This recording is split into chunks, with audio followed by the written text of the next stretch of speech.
அடமானம் வைத்து பழக்கப்பட்டவர்கள் வேண்டுமானால் அந்த வார்த்தையை உச்சரிக்கலாம். எங்களுக்கு இப்பொழுது மற்ற கட்சிகளை பார்த்து பயப்பட வேண்டிய அவசியமோ அடமானம் வைக்க வேண்டிய அவசியமோ எங்களுக்கு இல்லை. அப்படிப்பட்ட நிலைமையிலும் நாங்கள் இல்லை. அதாவது அவர் சொல்லுவது எங்களை அடமான கட்சி அடமானம் வைத்து விட்டார் சுயநலத்திற்காக என்று சொல்லுவதை பார்த்தால், இதே திமுக ஒரு காலத்தில் பிஜேபியோடு கூட்டணி வைத்தது, காங்கிரஸோடு கூட்டணி வைத்தது. காங்கிரஸை பற்றி எப்படியெல்லாம் விமர்சனம் வைத்தார்கள் திராவிட முன்னேற்ற கழகத்தினர் என்பது தெரியும். ஆனால் அவர்களோடு இன்று உறவாடி கொண்டிருக்கிறார்கள். அவர்கள் ஆட்சியிலே பங்கு பெற்றார்கள்.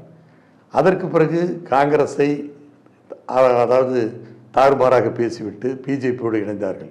அப்பொழுதும் ஆட்சியிலே பங்கு வகித்தார்கள். அப்பொழுது பிஜேபியை ஓஹோ என்று புகழ்ந்தார்கள், மதவாத கட்சி என்றார்கள். அதாவது ஊழல் கட்சி என்று காங்கிரஸை ஒதுக்கிவிட்டு பிஜேபிக்கு ஆதரவு கொடுத்தார்கள்.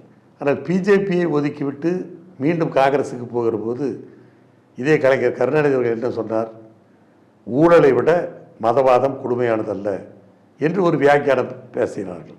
எனவே இவர்கள் ஒரு முடிவெடுத்தால் அது சரியான முடிவு, நாங்கள் ஏதாவது முடிவெடுத்தால் அது சுயநலத்திற்காக எடுக்கிற முடிவு, அடமானம் வைக்கிற முடிவு, அடகு வைத்து விட்டார்கள் என்று சொன்னால், இவர்கள் காங்கிரஸோடு சேர்ந்தபோது காங்கிரஸுக்கு அடமானம் வைத்தார்களா?